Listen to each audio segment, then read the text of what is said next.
हिमाचल प्रदेश पर आकाशी आफत यथावत છે। મંડીના ટકોલી ફોરલેન હાઈવે પર વાદળ ફાટવાની ઘટના સામે આવી છે। સતત વરસી રહેલા વરસાદે મુશ્કેલી વધારી છે। રસ્તા પર પાણી અને કાટમાળ જોવા મળ્યો। ઘરમાં પાણી ભરાઈ જતા લોકો પરેશાન થઈ ગયા છે। એક કંપનીની ઓફિસ અને કોલોનીની દિવાલ તૂટતા કર્મચારીઓ જીવ બચાવીને ભાગવા માટે મજબૂર થયા છે। હિમાચલ પ્રદેશના આ દ્રશ્ય છે કે જ્યાં એક કંપનીની દિવાલ ધરાશાયી થઈ છે અને દિવાલ ધરાશાયી થતા અંદર કામ કરતા કર્મચારીઓ જીવ બચાવવા માટે ભાગતા પણ નજરે પડી રહ્યા છે। વરસાદે મુશ્કેલી વધારી છે। હિમાચલ પ્રદેશમાં પણ પહાડી રાજ્યોમાં કુદરત કોપાયમાન થયો હોય તે પ્રકારના દ્રશ્ય સામે આવી રહ્યા છે। મેઘરાજા ખમૈયા કરે તેવી હવે લોકો પ્રાર્થના કરી રહ્યા છે। હિમાચલ પ્રદેશ અને જમ્મુ કાશ્મીરમાં આ પ્રકારની સ્થિતિ છે। હિમાચલ પ્રદેશનો ફોરલેન હાઈવે પર વાદળ ફાટ્યું છે અને હાઈવે આખો ધોવાઈ ગયો છે।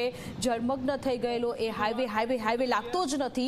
ઘરોમાં પણ પાણી ભરાઈ ગયા છે। લોકોને પારાવાર મુશ્કેલી થઈ રહી છે। બચાવ કાર્ય શરૂ કરવામાં આવ્યું છે। એનડીઆરએફ અને એસડીઆરએફની ટીમ આ કામમાં જોતરાઈ છે। આ બીજી બાજુ પ્રવાસીઓને સુરક્ષિત સ્થળે ખસી જવા માટેની અપીલ પણ કરવામાં આવી છે।